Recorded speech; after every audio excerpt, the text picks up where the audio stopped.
아멘. 아멘. 할렐루야. 지금은 부흥의 때입니다. 하나님께서 저와 여러분에게 큰 부흥을 주셨습니다. 부흥은 예수님의 임재하심입니다. 우리 한 사람 한 사람 10년 가운데 예수님으로 충만하시기를 주의 이름으로 축복합니다. 예수님이 충만하면 인생은 행복합니다. 예수로 가득하면 기쁨과 즐거움이 있습니다.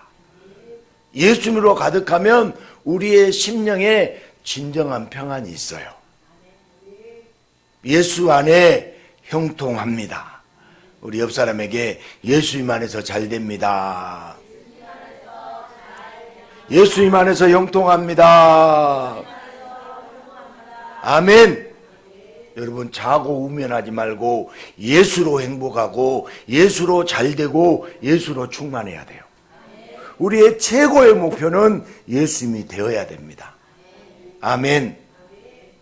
서해안 앞바다에 사는 금실이 아주 좋은 멸치 부부가 오래간만에 외출을 나갔습니다.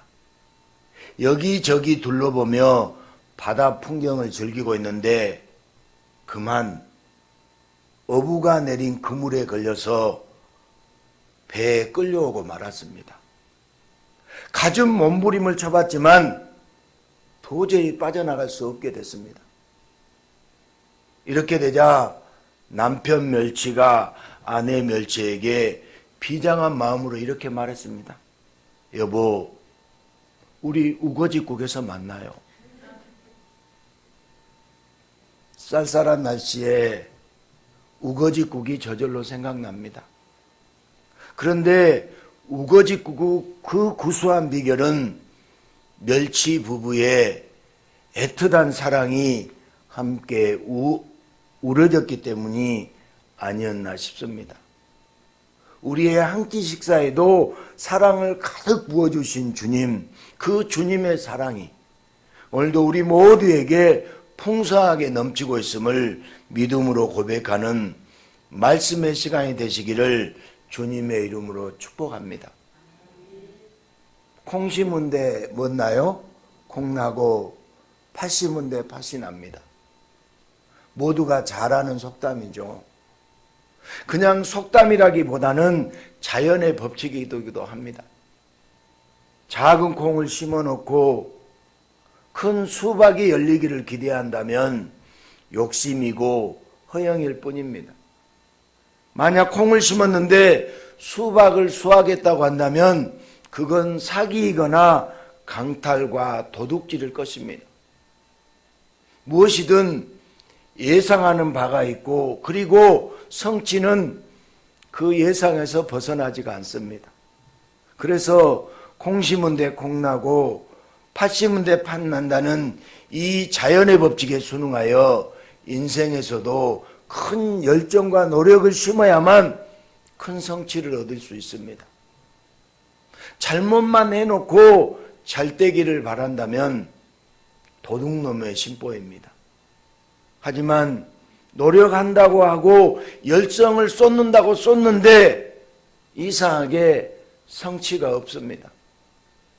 소위 말하는 금수저와 흑수저처럼 출발선 자체가 달라서인지 똑같이 심었는데 성취가 다른 것 같습니다.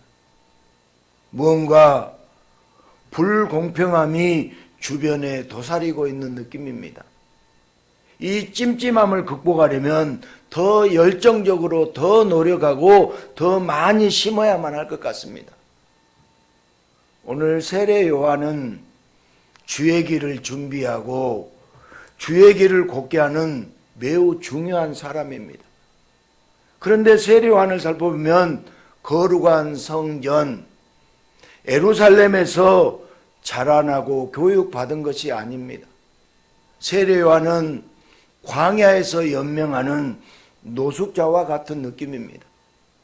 일단 옷자림 부처가 산적처럼 사시사철 낙타 털옷입니다. 그리고 주로 먹는 음식이 메뚜기를 먹고 석청을 먹습니다. 고상한 옷차림이 아니고 안정된 식사도 아닙니다. 게다가 갑자기 요단강에 나타나서 이전에 없었던 행위 세례라는 것을 세례 요한이 베풉니다. 세례 요한의 세례는 죄를 씻는 의미입니다. 세례 요한의 세례가 뭐라고요? 죄를 씻는 의미예요. 그런데 죄 씻음은 예루살렘 성전에서 좋은 흠없는 짐승을 바치는 자에게 제사장이 이렇게 손을 올려서 그 사람의 죄를 짐승에게 전가하고 대신 짐승을 희생시키는 제사 행위로 이루어지도록 율법에 기록되어 있습니다. 정리하자면 세례 요한의 세례는 갑자기 광야의 노숙자가 성전이 아니라 요단강에서 율법을 무시하는 행위로 사람들을 현혹시키고 있는 심각한 문제일 수 있습니다. 비싼 짐승을 제사장들에게 바치지 않고서도 제사를 드린 것처럼 죄를 용서받는다는 소문에 사람들이 요단강을 찾아 세례 요한에게 줄을 섰습니다. 일종의 틈새 시장 개척으로 좋게 봐주어야 할까요? 아니, 율법을 어긴 치사한 행위입니다. 게다가 이사야가 예언한 광야에서 외치는 자의 소리, 주의 길을 예비하는 자가 겉모습도 먹는 음식도 하는 말도 다 거칠기만 합니다. 정말 세례 요한이 주의 길을 준비하는 자이며 메시아가 오실 길을 곧게 하는 자로 보입니까? 아무리 봐도 초라한 광야의 세례 요한은 자격이 미달인 것 같습니다. 세상에 나오기 전에 하나님께서 능력으로 자격을 갖춰 주었어야 하지 않나요? 그런데 이것이 뭡니까? 세례 요한의 결말은 좋을 수가 없을 것 같습니다. 도대체 이런 자에게서 무엇이 성취되겠습니까? 왜 이런 자가 성경에서 예수님의 시작을 차지하고 있는 것일까요?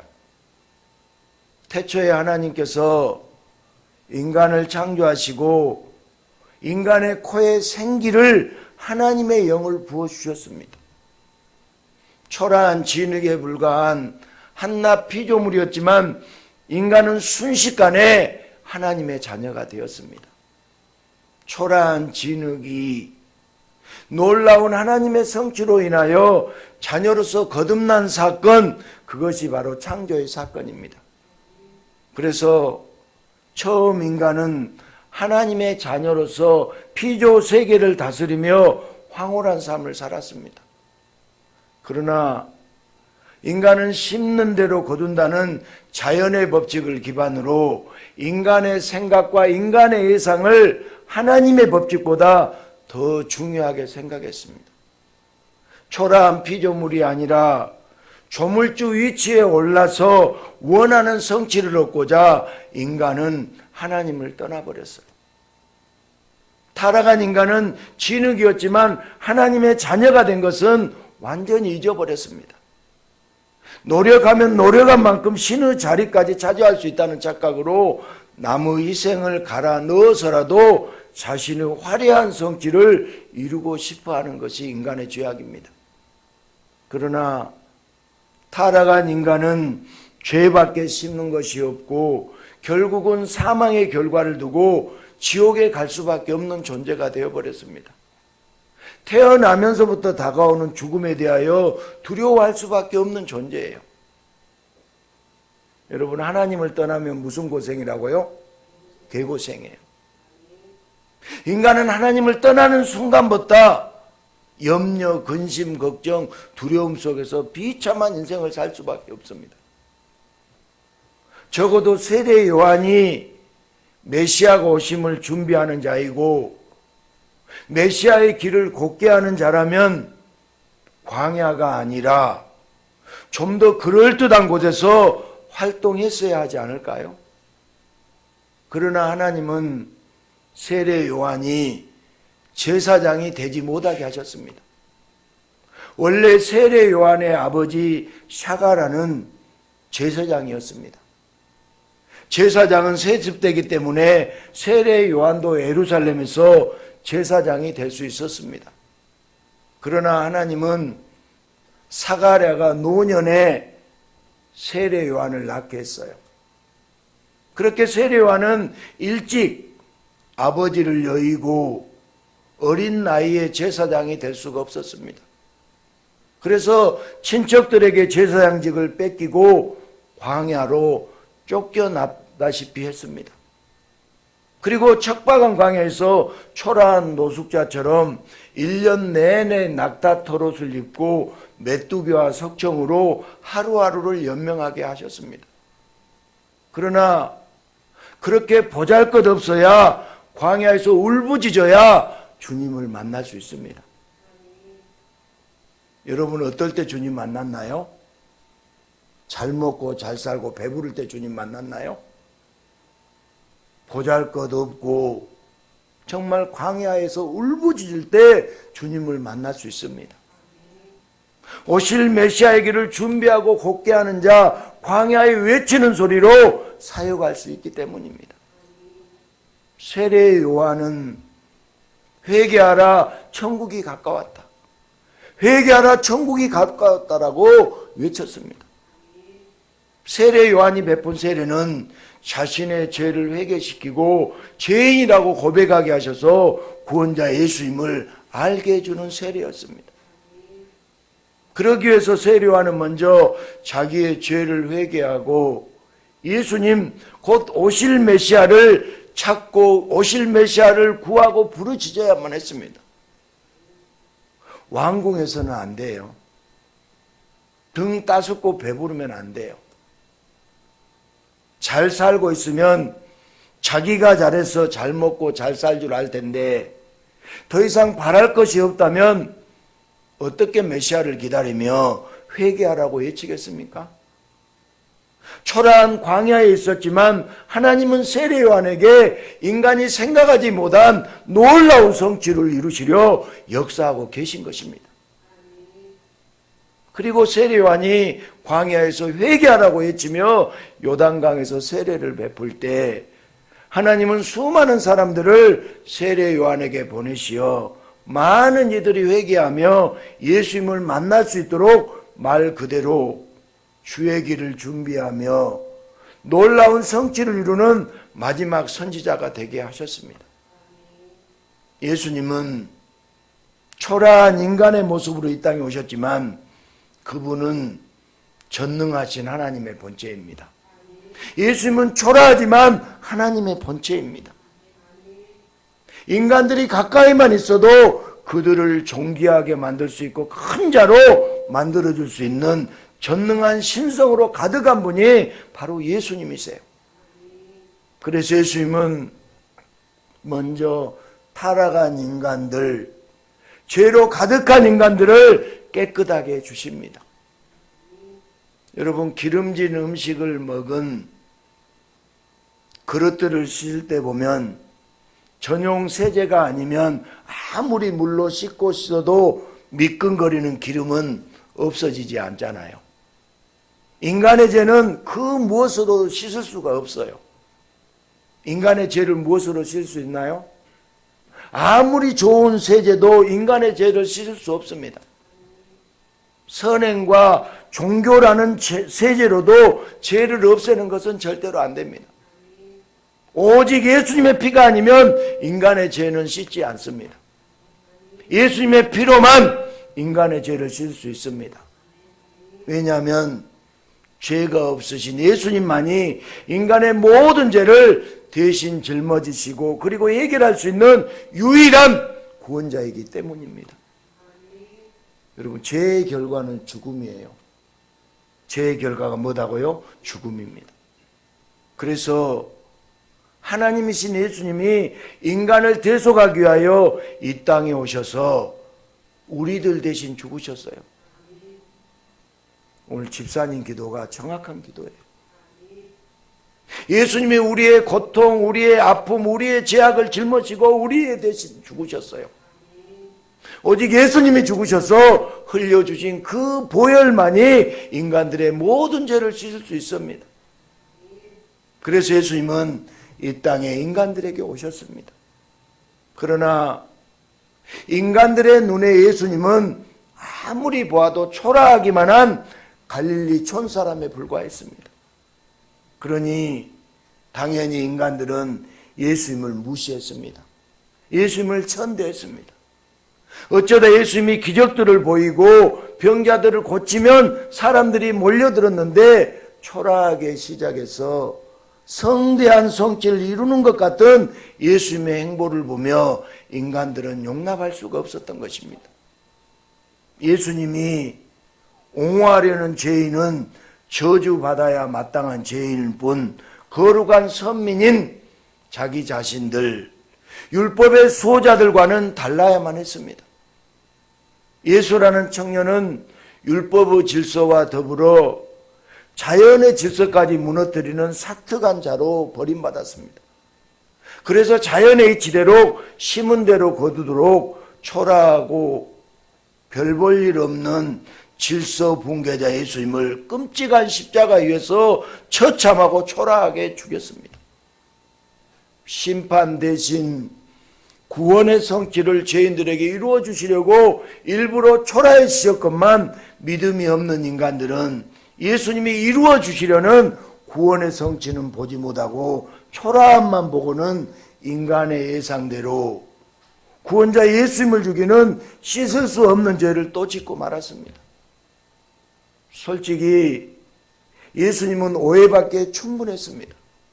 여러분 누가복음 2장 7절에 보면 같이 읽습니다. 첫 아들을 낳아 강보로 싸서 구유에 뉘었으니 있을 곳이 없음이러라. 아멘. 이 땅에 오실 때부터 이 아기 예수님은 마구간 말구유에 누우셨어요. 왜 그랬을까요? 설마 심은 대로 거둔다는 자연의 법칙도 모르셨을까요? 뭔가 큰 성취를 이루려면 박혁거새처럼 신비한 알에서 태어나든지 석가모니처럼 날개라도 달려 있어야 했잖아요. 그러나 예수님은 처음부터 숙소도 없이 짐승의 밥통 위에 초라하게 누이셨습니다. 하지만 자연의 법칙은 예수님이 만드신 것입니다. 죄를 심었으니 반드시 사망의 형벌, 영원히 심판받아야 할 불쌍한 존재가 바로 인간이에요. 그런 진리도 모른 채 죽어가는 인간들에게 구원자가 오실 테니 자기 죄를 자복하고 자기 죄인이라고 회개하라며 세례 요한을 통해서 외치게 하셨습니다. 여러분, 우리가 죄인인 걸 알아야 돼요. 아멘. 자기의 죄를 자복하고 자기니 죄인이라고 회복하고 세례 요한을 통해서 외치게 하셨어요. 죄인들의 모든 죄를 깨끗이 씻어주시려고 전능하신 하나님이 친히 이 땅에 성육신하셨습니다. 예수님이 초라하게 말구유에 오신 것은 바로 가장 낮은 자까지도, 가장 초라한 사람까지도, 가장 흉악한 죄인까지도 예수님께서 바꿔주시겠다는 십자가에 달리사 예수님의 피로, 예수님의 보혈로 구원자를 믿는 자들에게 다 이루어 주시겠다는 구원의 성취에 대한 약속입니다. 여러분, 만약 예수님이 왕궁에 태어나셨다, 만약에 예수님이 왕궁에 태어나셨다면 여러분 너무나 끔찍한 일이 될 뻔했습니다. 초라한 세례 요한을 보고 초라한 예수님을 보면서 콩 심은 데 콩나고 팥 심은 데 팥난다고 인간의 일상으로 한숨을 쉰다면 그것은 믿음의 행동이 아닙니다. 초라한 마구간에 오시고 십자가에 달려서 초라하게 죽으셨지만 무능력하게 보이면 예수님의 죽음으로, 예수님의 죽으심으로, 비참하게 보이기만 하는 예수님의 피로 죄로 가득한 인간들에게 구원을 이루어 주시는 하나님의 성취를 아는 것이 바로 믿음이에요. 할렐루야. 광야의 세례 요한을 통해서 회개하라고 외치게 하시고 예수님이 오셔서 회개하는 자에게 놀라운 구원을 성취하시는 것, 이 진리를 받아들이는 것이 바로 믿음입니다. 이 진리 위에서 세례 요한의 외침대로 예수님께 회개하는 것이 믿음이에요. 모든 종교는 좋은 출발로 좋은 결말까지 가려고 합니다. 그러나 예수님은 이미 시작을 망친 죄인들에게 놀라운 구원의 성취를 거저 이루어 주십니다.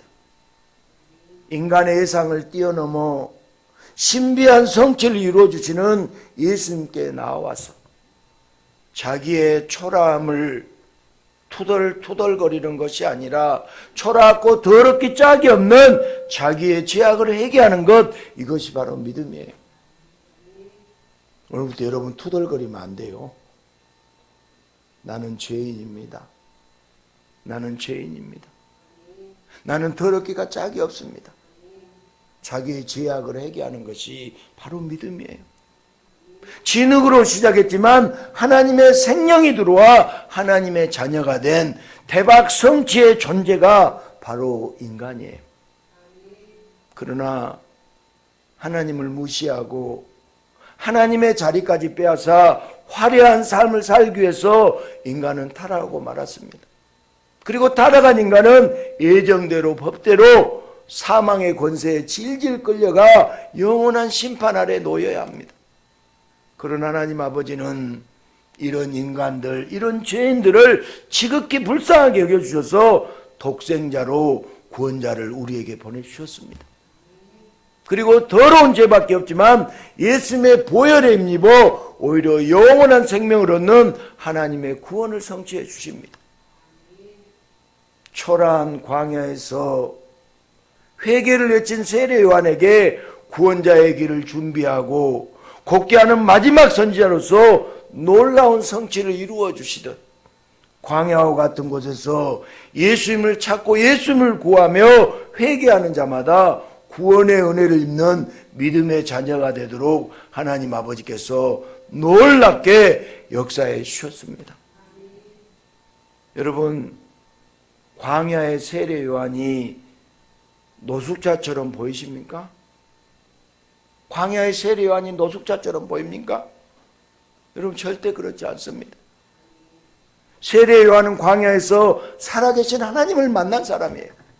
믿음으로 무장한 자로서 큰 사명을 감당한 여러분 선지자였습니다. 세례 요한의 세례가 제사장들이 이 일을 가르치며 율법에도 없는 야비한 짓인가요?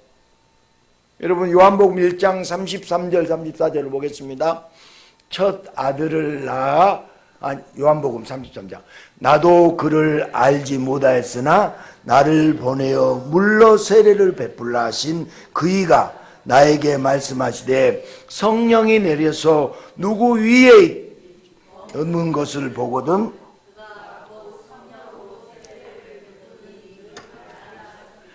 내가 보고 그가 하나님의 아들이심을 증언하였노라 아니라. 아멘. 나를 보내어 세례를 베풀라 하신 그이가, 나를 보내어 세례를 베풀라 하신 그이가. 여러분, 세례 요한은 스스로 세례를 주며 돈벌이를 하는 것이 아니었잖아요. 나를 보내어 세례를 베풀라 하신 그이가 광야에서 하나님이 명령하셨고 세례 요한은 믿음으로 순종하였어요. 즉 세례 요한의 세례는 율법과 동일한 권위의 하나님의 명령이었고 세례 요한은 하나님의 명령에 믿음대로 순종한 자였습니다. 무엇보다 세례 요한의 세례는 회개의 세례였습니다. 회개는 신부를 단장하는 것이에요. 회개하는 자가 예수님을 구원자라고 고백해야 예수님께 나갈 수 있습니다. 그리고 세례 요한은 물로 세례를 베풀지만 예수님은 성령과 불로 세례를 주십니다. 성령과 불, 곧 예수님 자신의 모든 살을 찢고 모든 피를 흘리심으로 예수님 자신을 다 주어서 더러운 죄를 다 찢고 예수님의 의를 덮어주시는 세례를 베풀어 주십니다. 이런 구원자, 예수님의 길을 물로 세례를 주어 회개하게 함으로 준비하게 곧게 한 선지자, 그가 바로 세례 요한입니다. 여러분, 세례 요한이 초라한가요? 세례 요한이 초라했는가요? 하나님의 놀라운 성취이신 예수님을 감격으로 선포한 오리라한 엘리야로서 세례 요한은 결코 초라하지 않습니다. 가장 큰 자로, 가장 위대한 선자로 지금도 기억되고 있습니다. 콩 심은 데 콩이 나고 팥 심은 데 팥이 납니다. 이 자연의 법칙은 벗어날 수가 없습니다. 그런데 문제는 많은 사람들이 태어나기를 흙수저에서 흙수저의 인생밖에는 성취할 수 없다. 그러면 그저 금수저를 부러워해야만 할까요? 여러분, 우리가 금수저를 부러워해야만 할까요? 아닙니다. 인간은 모두가 흙수저예요. 아니, 모두가 죄로 가득한 죄수저입니다. 죽음에서 벗어날 수 없는 죄악의 수저를 물고 다 태어났어요. 한 사람도 예외가 없습니다.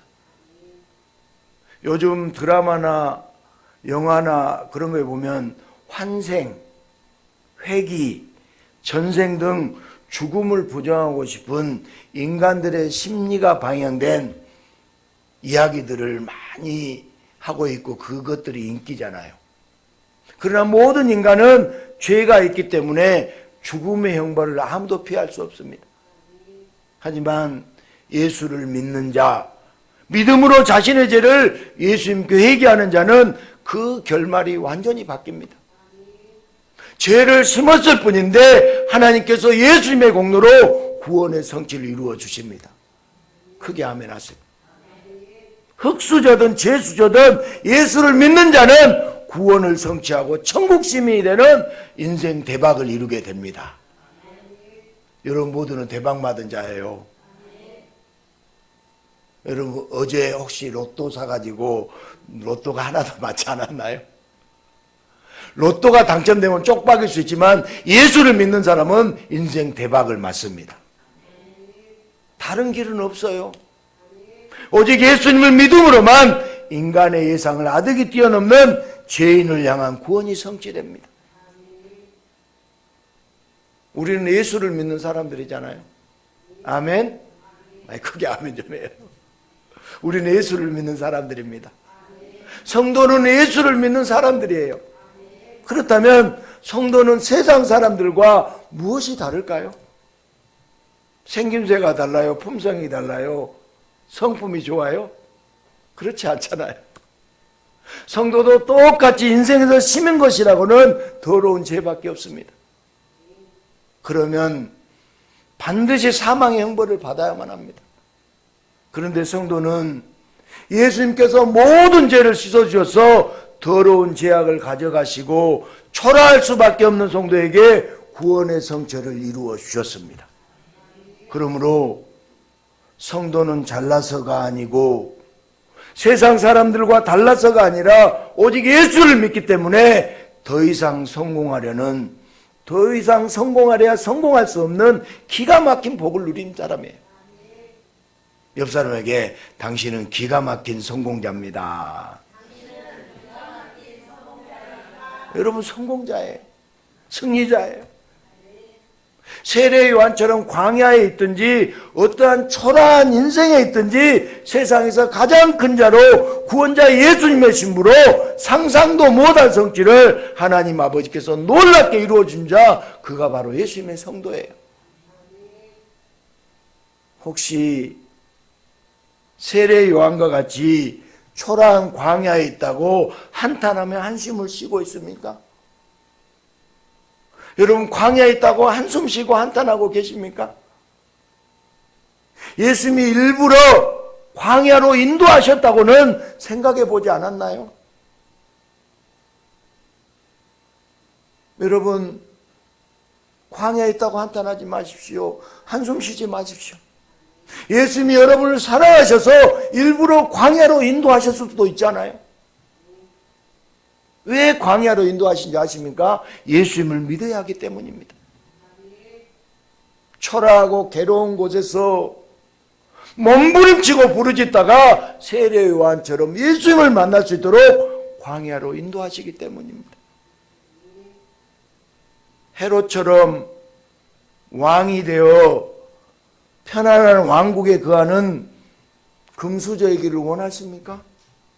아니면 흙수저 세례 요한처럼 광야에 있기를 원합니까?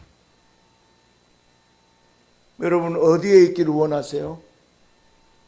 다시 한번 물어보겠어요. 헤롯처럼 왕이 되어 편안한 왕궁에 가는 금수저이기를 원하십니까? 1번. 아니면 흙수저 세례 요한처럼 광야에 있기를 원합니까? 2번. 어디에 있기를 원하세요? 대답을 쉽게 하십니다. 우리는 두 번째 광야를 정답으로 말할 수 있어야 됩니다. 예수님은 우리를 광야에서 끝나는 초라한 인생으로 절대로 방치하지 않습니다. 반드시 회개하는 자, 예수를 믿는 자를 예수님의 신부로 맞이하여 영원한 혼인잔치를 누리게 해주십니다. 유대교는 메시아의 오심을 착각했어요. 초라한 예수님은, 초림의 예수님은 외면하고 거부했어요. 화려한 재림의 예수님만 맞이하려고 유대인들은 생각했습니다. 그리고 초림의 예수님을 유대인들이 십자가에서 죽였습니다. 아직도 많은 사람들은 착각합니다. 예수님이 화려한 왕궁에 오셔서 내 인생을 왕궁으로 초대해 주기를 바랍니다.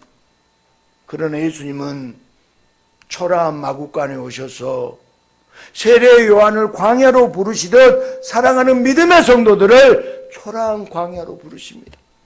크게 아멘 하세요. 초라한 인생으로 끝나지 아니하고 이 세상에서도 그리고 저 천국에서도 예수님의 신부로서 가장 행복한 삶을 이루어 주십니다.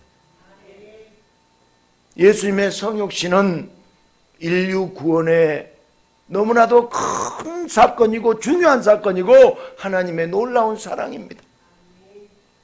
예수님이 이 땅에 오신 건 그 자체로 기뻐 뛸 일이에요. 초라한 마구간은 겨우 예수님의 겸손이나 말하는 것이 아니에요.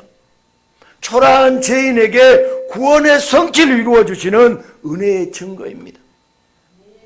이제 우리는 우리에게 초라한 광야, 인생의 광야는 회개할 수 있는 곳이며 예수님을 만날 수 있는 은혜의 장소입니다. 광야는 은혜의 장소입니다. 예수님 없이도 살 수 있다고 끊임없이 속삭이는 마약과 같은 마귀의 환각에 속아서는 절대 안 돼요. 예수님 없으면 살 수 없습니다. 마귀는 계속 속삭여요. 세례 요한은 광야를 좋아했습니다. 우리도 광야가 좋아야 돼요. 한 사람도 하면 우리도 광야가 좋아야 됩니다. 회개할 수 있는 광야, 예수님께 가까이 가서 예수님이 이루어 주시는 구원의 성취를 기뻐하며 감사하고 찬양드리는 광야. 우리의 초라함에도 예수님의 놀라운 구원을 반드시 이루어 주십니다. 인간의 예상도 자연의 법칙도 아득히 넘어서는 하나님의 성취는 우리를 죄에서 구원해 주시고 구원자 예수님을 통하여 지금도 이루어지고 있습니다. 사랑하는 여러분, 이제 우리는 세례 요한이 외치는 것처럼 회개하는 자가 되어야 됩니다. 기도는 회개가 메인이에요. 기도는 회개가 메인입니다. 그런데 이 시대 기도는 무언가 잘못되어 있습니다. 무언가 삐뚤어져 있습니다. 끊임없이 이것저것 달라고 예수님께 청구서만 남발해요. 세례 요한이 광야에서 기도한 것처럼, 세례 요한이 백성들을 향해 외쳤는 것처럼 예수님의 신부로 단장하는 회개의 기도가 우리의 주된 기도여야 합니다. 예수님께 가까이 가는 유일한 길은 죄인이라고 시인합니다. 예수님만이 나의 구원자라는 고백입니다. 예수를 믿지 못하기 때문에 이것도 없고 저것도 없어서 달라고 하지 않으면 불안해서 살 수가 없습니다. 매사에 불안해하면 심각한 정신질환이에요. 기도가 달라는 기도만 하면 심각한 영적인 질병이에요. 믿음이 있어야 회개해요. 믿음이 있어야 회개합니다. 예수를 믿지 못하면 달라는 기도만 합니다. 우리 이미 다 있어요. 이제 우리의 기도는 늘 회개하는 기도해야 합니다. 회개는 신부의 단장입니다. 나는 죄인입니다.